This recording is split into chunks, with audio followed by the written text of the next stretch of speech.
সকলকার স্বাগতম আমাদের P coaching সেন্টারে। তো আমাদের পি কোচিং সেন্টার যে কোনো গুরুত্বপূর্ণ তথ্য বিহার টিচার রিক্রুটমেন্ট সম্পর্কিত সেই তথ্যগুলো তোমার সামনে তুলে ধরে। তাই এই ইউটিউব চ্যানেল তোমাদের কাছে আশা করছি খুবই একটা গুরুত্বপূর্ণ চ্যানেল বলেই মনে করছি, কারণ এখান থেকে যে সকল বিহার টিচার রিক্রুটমেন্ট সম্পর্কে যে সকল তথ্যগুলো সেই তথ্যগুলো সম্পূর্ণরূপে কিন্তু তুলে ধরা হয়। এবং আজকের যে বিষয়টা হচ্ছে যে স্টেট রেজাল্ট সম্পর্কিত এবং স্টেট পেপার যেটা আর কি ফেজ 2 হওয়ার কথা ছিল সেটা কখন হতে পারে, এবং টিআরই 3-র যে পরীক্ষা সেই পরীক্ষাই বা কখন হতে পারে, এবং টিআরই 4-এর যে পরীক্ষা সেই পরীক্ষা কি যথাসময় হওয়ার সম্ভাবনা আছে কি আদৌ সেটা কি নেই। এবং তার সাথে একটা বিষয় যেটা হচ্ছে কি একটা মানে বিহারের যে সকল পরীক্ষার্থীরা ছিল তারা আর কি একটা টুইট ক্যাম্প করেছিল যে ডোমিসাইল লাগু করার জন্য।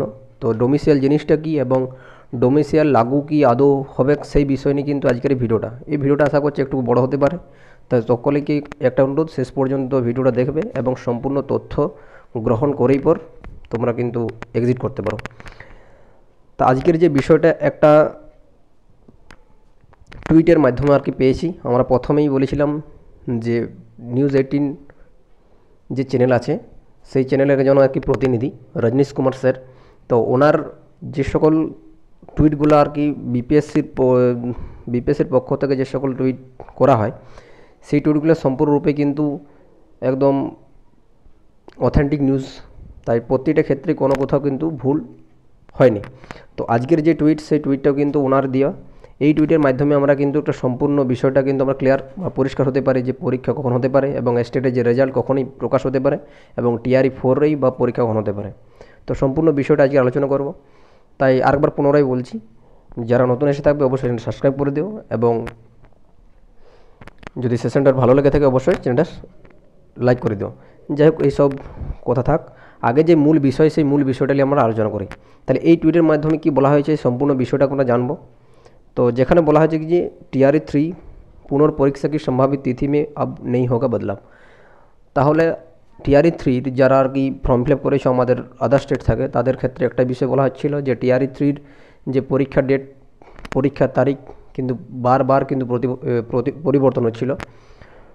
তো জুন মাসে পরীক্ষাটা হওয়ার কথা ছিল, সেই পরীক্ষা চলে গেছে জুলাই মাসে। তাহলে জুন মাসে মিনিমাম দুবার পরীক্ষার তারিখ কিন্তু পরিবর্তন হয়। এবং তারপরে আরেকটা তারিখ প্রকাশিত হয়, সেই প্রকাশ তারিখটা হচ্ছে কোথাও একটা একদম বিপিএসসির যে ওয়েবসাইট আছে সেখানে ওনারা নোটিশের মাধ্যমে কিন্তু সম্পূর্ণ তারিখটা কিন্তু প্রকাশিত করা হয়। এবং নিচে কিন্তু একটা মানে একটা বাক্য লেখা ছিল যে সম্ভাবিত তিথি, মানে সম্ভাবিত তিথি বলে এটার কোনো পরিবর্তনও হতে পারে। ঠিক আছে, তো এবারে যে বিষয়টা আর কি रजनीश कुमार सर যেটা আর কি টুইটের মাধ্যমে বলেছেন যে টিআরই 3 पूर्ण परीक्षा की संभावित तिथि में अब नहीं होगा बदलाव। তাহলে এবারে যে তারিখটা টিআরই 3-র যে তারিখ দেওয়া হয়েছে সেই তারিখ কিন্তু কোনো মতেই পরিবর্তন হবে না, ওই তারিখে কিন্তু পরীক্ষা হবে, এটা কনফার্ম করে দিয়েছে। তারপরে কি বলা হয়েছে যে 19 से 22 जुलाई वाली तिथि में कुल 87,774 पदों के लिए होगी परीक्षा। তাহলে 19 তারিখ থেকে 22 তারিখ পর্যন্ত জুলাই মাসের যে 87,774 যে পদের পরীক্ষা সেই পরীক্ষাটা কিন্তু হবে। তাহলে 19 তারিখ হচ্ছে আমাদের প্রথম যে 19 তারিখ, সেই 19 তারিখ হচ্ছে আমাদের 19শে জুলাই, সেটা হচ্ছে 1 to 5 যেটা হচ্ছে পিআরটি, এবং 20 তারিখ হচ্ছে 6 to 8, এবং 21 তারিখ হচ্ছে আমাদের 9 to 10, আর 22 তারিখ হচ্ছে 11 to 12। তাহলে এই চারটা দিন কি হচ্ছে, চারটা পার্টার কিন্তু ভাগ করা আছে যে এই তিথিতে আর কি এই দিনে এই ক্লাসের কিন্তু পরীক্ষাগুলো হচ্ছে। एवं आपने बोला है बीपीएससी को अब तक 22 जिले से परीक्षा केंद्रों की मिल गई सूची। তাহলে টোটাল বলা হয়েছিল 26 থেকে 26টা জেলাতে আর কি পরীক্ষার কথা বলা হয়েছিল। সেই ক্ষেত্রে এখন পর্যন্ত ওনারা আর কি বিপিএসসি টোটাল 22টা জেলার কেন্দ্র যে পরীক্ষার যে सूची সেই सूची কিন্তু পেয়ে গেছে। এবং पहली बार अतिथि शिक्षक को भी अधिकतम 25 अंक की वेटेज की मिलेगा लाभ। এইটা একটা কিন্তু পাটনা হাইকোর্ট একটা রায় দিয়েছিল যে যারা আর কি অতিথি শিক্ষক আছে বা গেস্ট টিচার আছে তাদেরকে আর কি 5 নম্বরের যে ওয়েটেজ 5 ইয়ার্সের মানে 5 থেকে 25 নম্বর, সেই 25 নম্বর ওয়েটেজটাও কিন্তু টিআরই 3 থেকে কিন্তু লাগু করা হয়েছে। তবে এইটা একটা বিষয় যেটা এই গেস্ট টিচারটি কিন্তু শুধুমাত্র 11 এবং 12 আছে, এবং টোটাল 6টা সাবজেক্ট আছে। আমাদের বাংলা সাবজেক্ট যারা যে সকল পরীক্ষার্থীরা আছে এই বাংলা সাবজেক্টে কিন্তু কোনো অতিথি শিক্ষক নাই। টোটাল হচ্ছে 6টা সাবজেক্ট আছে, সব থেকে বেশি আছে ইংরেজিতে। ঠিক আছে। ইংরেজিতে সব থেকে বেশি আর কি গেস্ট টিচার আছে, সেটা আবার কোথায় 11-12, কোনো 9-10, 6-8, 1-5 কোনো গেস্ট টিচার নাই। পরবর্তী যে বিষয়টা বলা হয়েছে যে अब संभावित तिथि में नहीं होगी कोई बदलाव, अभ्यर्थी इससे फाइनल मानकर करे तैयारी। তাহলে যেটা বলা হয়েছে যে 19 এবং 22 তারিখ যে পরীক্ষাটার কথা বলা হয়েছিল, সেই পরীক্ষার ডেট কিন্তু কোনো মতে পরিবর্তন হবে কি নেই, এই পরীক্ষার তারিখ কিন্তু মাথায় রেখে পর কিন্তু নিজেদের প্রিপারেশনে চালিয়ে যেতে বলা হয়েছে। তারপর কি বলা হয়েছে,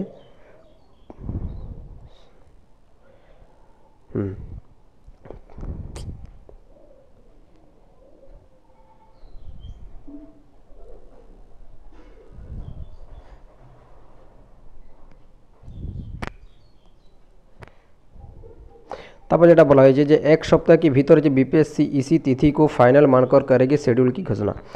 তাহলে যদি আজ কালকে যেহেতু এটা প্রকাশিত হয়েছে, টুইটার মাধ্যমে বলা হয়েছে, তাহলে 21 তারিখে যেহেতু এটা প্রকাশিত করা হয়েছে বা বলা হয়েছে রজনীশ কুমার মাধ্যমে, সূত্রের মাধ্যমে আর কি। তারপর হচ্ছে কি 21 তারিখে যেহেতু বলা হয়েছে, তাহলে এখানে কি বলা হয়েছে এক সপ্তাহের ভিতরে মানে 28 তারিখ পর্যন্ত কিন্তু 19, 20, 21, 22 যে শিডিউল বা তারিখ বলা হয়েছে, সেই তারিখের কিন্তু শিডিউল কিন্তু তৈরি করা হবে এক সপ্তাহের পরে বা 28 তারিখের পরে কিন্তু তার শিডিউল সম্পূর্ণরূপে কিন্তু প্রকাশিত করা হবে। এবং একটা বিষয় যেটা বলা হয়েছিল যে টিআরই 4 যে পরীক্ষাটা বলা হয়েছিল যে টিআরই 4 যে 24শে আগস্ট পরীক্ষা হওয়ার কথা আছে, সেই 24শে আগস্ট কি পরীক্ষাটা হবে কাদো। তবে এই টুইটের মাধ্যমে যেটা মনে হচ্ছে, যেটা আর কি বলেছেন ওনারা, যে বহি আয়োগ अगले माह की টিআরই 4 की विज्ञापन निकालने की रखा है लक्ष्य। তাহলে সব থেকে বড় একটা যেটা কথা হচ্ছে কি যে টিআরই 4 যে নোটিফিকেশন, সেই নোটিফিকেশন কিন্তু জুলাই মাসেই কিন্তু প্রকাশিত হয়ে যাবে, এটা কিন্তু সকলে মাথায় রাখো। তাহলে এখানে কি বলা হয়েছে, বহি আয়োগ আগলে মে কি টিআরই 4 की विज्ञापन निकालने की रखा है लक्ष्य। তাহলে টিআরই 4 যে বিজ্ঞাপন, সেই বিজ্ঞাপন কিন্তু প্রায় জুলাই মাসে কিন্তু প্রকাশিত হয়ে যাবে। তারপরে যেটা বলা হয়েছে যে স্টেট के रिजल्ट भी जुलाई की दूसरी सप्ताह बाद होगी जारी। তাহলে স্টেটের যে পরীক্ষাটা হয়েছিল 20 জুন পর্যন্ত, সেই স্টেট পরীক্ষার যে রেজাল্ট, সেই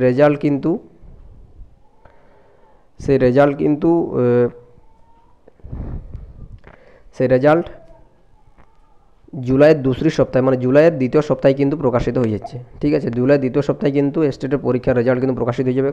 এবং বহি শিক্ষা বিভাগ से रिक्तियाँ मिलते ही 20 जुलाई बाद जारी हो सकता है টিআরই 4 का विज्ञापन। তাহলে টিআরই 4 যখনই শিক্ষা বিভাগ থেকে যে ভ্যাকেন্সির যে লিস্ট বা রোস্টার যখনই নিজেদের হাতে বিপিএসসি পেয়ে যাবে, তখন কি করবে যে 20 জুলাইয়ের পর টিআরই 4 যে বিজ্ঞাপন, সে বিজ্ঞাপন কিন্তু সম্পূর্ণরূপে প্রকাশিত হয়ে যাবে। তাহলে এটা আমরা মাথায় রেখে চলতে পারি যে 20 জুলাইয়ের আগে বা 20 জুলাই 2 থেকে 3 দিন পরে স্টেটের যে রেজাল্ট, সেই স্টেট রেজাল্ট কিন্তু প্রকাশিত হয়ে যাচ্ছে। ঠিক আছে, এবার কি বলা হয়েছে ক্যালেন্ডার কি মোতাबिक আগস্ট মে হি টিআরই 4 की परीक्षा लेने का है लक्ष्य।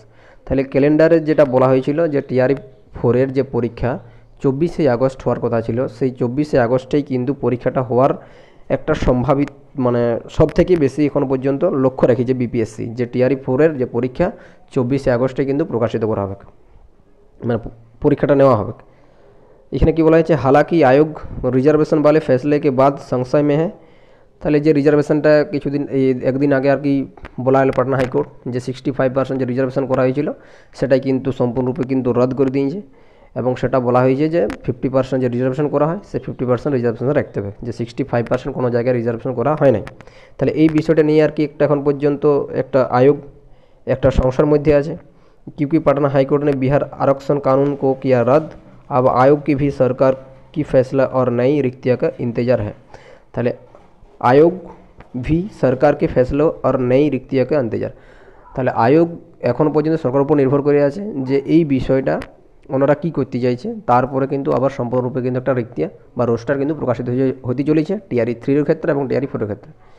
এবার সবথেকে একটা বড় বিষয় যেটা হচ্ছে টিআরই 4 ভ্যাকেন্সিটা কত আসতে পারে, যে টিআরই 4 ভ্যাকেন্সি প্রায় মিনিমাম 1,25,000 কাছাকাছি কিন্তু ভ্যাকেন্সি বার হবে। তাহলে এইটা একটা সবথেকে বড় একটা ভ্যাকেন্সি বার হতে চলেছে আবার টিআরই 4, যেটা আমাদের জুলাই কিন্তু 20 জুলাইয়ের পর কিন্তু সম্পূর্ণ নোটিশ প্রকাশিত হয়ে যাবে, বা রোস্টার যাই বলা হোক কেন, রোস্টার এবং নোটিফিকেশন সম্পূর্ণ কিন্তু প্রকাশিত হয়ে যাবে। কোন জেলায় কত ভ্যাকেন্সি, বাংলায় কত ভ্যাকেন্সি, ইংরেজিতে কত ভ্যাকেন্সি, সম্পূর্ণ বিষয়টা কিন্তু ক্লিয়ার হবে। এবং আরেকটা বলা হচ্ছে যে ডোমিসিয়াল। ডোমিসিয়াল জিনিসটা হচ্ছে যারা শুধুমাত্র বিহার রাজ্যের নিবাসী তাদেরকেই শুধুমাত্র পরীক্ষায় বসতে দেওয়ার একটা কি, তারাই শুধুমাত্র পরীক্ষা দিতে পারবে, যে বিহার রাজ্যের বিহারের ছেলেমেয়েরাই কিন্তু পরীক্ষায় বসতে পারবে, কিন্তু অন্য রাজ্যের কোনো ছেলেমেয়ে আর কি পরীক্ষায় বসতে পারবে না। এই বিষয়টা নিয়ে একটা কিন্তু মানে অনেকেই পরীক্ষার্থীদেরকে একটা টুইট ক্যাম্প করেছিল, সেই টুইটে মিনিমাম 1 লক্ষের কাছাকাছি টুইট করেছিল, ঠিক আছে। তো এই বিষয়টা এখন পর্যন্ত সরকার কিছু বলা নাই, বা কোনো রেসপন্স এখন পর্যন্ত কিছু দেওয়া হয়নি। তো এইটা নিয়ে অত চিন্তা করার কিছু নাই। আশা করা যায় টিআরই 3 ডোমিসাইল লাগছে না, টিআরই 4ও ডোমিসাইল লাগার কথা উঠে না এখন পর্যন্ত, তাহলে টিআরই 4ও কিন্তু ডোমিসাইল লাগবে না, এটা নিয়ে চিন্তা করার কিছু নাই।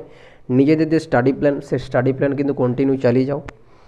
যদি কোনো ডোমিসাইল হয় যাই হোক কেন না, অত সহজে কিন্তু টিআরই 4এ কিন্তু ডোমিসাইল লাগার কোনো সম্ভাবনাই থাকছে না, ঠিক আছে। তাই নিজেদের পড়াশোনা কন্টিনিউ চালিয়ে যাও, এতে কোনো বাধা হওয়ার বা চিন্তা করার কিছু নাই, ঠিক আছে। আর একটা বিষয় যেটা হচ্ছিল কি, যে ভ্যাকেন্সির যে 65% যে আরক্ষণটা করা হয়েছিল, যেটা টিআরই 3তে যে ভ্যাকেন্সিটা ছিল বাংলাতে ছিল 28টা, ঠিক আছে, 28টা ছিল। এবারে যদি 65-এর জায়গায় যদি 55% যদি আরক্ষণ করা হয়, 50% যদি জেনারেল এদেরকে যদি করা হয়, তাহলে সেই ক্ষেত্রে বাংলা ভ্যাকেন্সিটা প্রায় আরও কিন্তু 14টা কিন্তু ভ্যাকেন্সি বাড়া যেতে পারে, টোটাল 42টা সিট কিন্তু হতে পারে, ঠিক আছে, 42 প্লাস বা 40 প্লাস কিন্তু সিট হতে পারে। এবারে দেখার বিষয় যে টিআরই 4-এ বাংলা বিষয়ে কত ভ্যাকেন্সি থাকছে, সেই বিষয়টার নিয়েও আমরা কিন্তু পরে একটা আলোচনা করব। তো সম্পূর্ণ তথ্য যখনই পাবো তোমাদের সামনে তুলে ধরবো, তাই চিন্তার কোনো কারণ নেই। ভিডিও লেট আসছে কেন সেই বিষয়টাও, কারণ আমরা যখনই কোনো নিউজ অথেন্টিক পাই তখনই সেই বিষয়টা নিয়ে আমরা কিন্তু ভিডিও আলোচনা করি। কোনো ফালতু নিউজ বা কোনো এক্সট্রা নিউজ যে তোমার সামনে আমরা ভিউ এবং অন্য কিছু বাড়ানোর জন্য এই ভিডিও করছি সেটা নয়। আমরা শুধুমাত্র যে সকল বিষয়গুলো তোমার সামনে আলোচনা করার উচিত সেই বিষয়গুলো আমরা সবসময় আলোচনা করি, ঠিক আছে। আজকের যে বিষয়টা ছিল সেটা সম্পূর্ণ বিষয়টা আশা করছি সকলের কাছে কিন্তু পরিষ্কার হয়েছে, যে টিআরই 4-এর যে পরীক্ষা আগস্ট মাসেই কিন্তু হচ্ছে, 24শে আগস্ট, এতে কোনো সন্দেহ নাই। যদি 24শে আগস্টও যদি না হয়, সেপ্টেম্বরের প্রথম সপ্তাহে কিন্তু হওয়াবে, এইটা কিন্তু মাথায় রাখো, যে প্রায় আমাদের হাতে এখন পর্যন্ত 1 মাস সময় থাকছে, ঠিক আছে। 1 মাস যদি সময় থাকছে, 1 মাস সময় থাকছে হাতে, কারণ জুলাই মাসেই যেহেতু স্টেটের রেজাল্ট প্রকাশিত হয়ে যাবে, তাহলে সেই বিষয়টা মাথায় রেখে পর আমাদেরকে পড়াশোনা করতে হবে। এর বাংলা বিষয়ের যে সিলেবাস, সেই সিলেবাস কিন্তু ব্যাকরণটা সম্পূর্ণ, এবং তার সাথে বিহার স্টেটের যে সিলেবাস আছে সেই সিলেবাসটা কিন্তু আমাদেরকে হালকা করে টাচে রাখতে হবে, কারণ ওইখান থেকে টিআরই 2-এ যে পরীক্ষাটা হয়েছিল সেইখান থেকে মিনিমাম 15 নাম্বার ছিল বিহার স্টেটের যে সিলেবাস, সেই সিলেবাস থেকে, এবং ব্যাকরণ থেকে ছিল প্রায় 45 নাম্বার কিন্তু ব্যাকরণ থেকেই ছিল। আর জেনারেল পেপার যেটা হচ্ছে কি ম্যাথ, জিকে, জিআই, এই সবগুলো যেগুলো আছে জেনারেল পেপার 40 নাম্বার, সেই 40 নাম্বার আমাদের টেলিগ্রাম গ্রুপে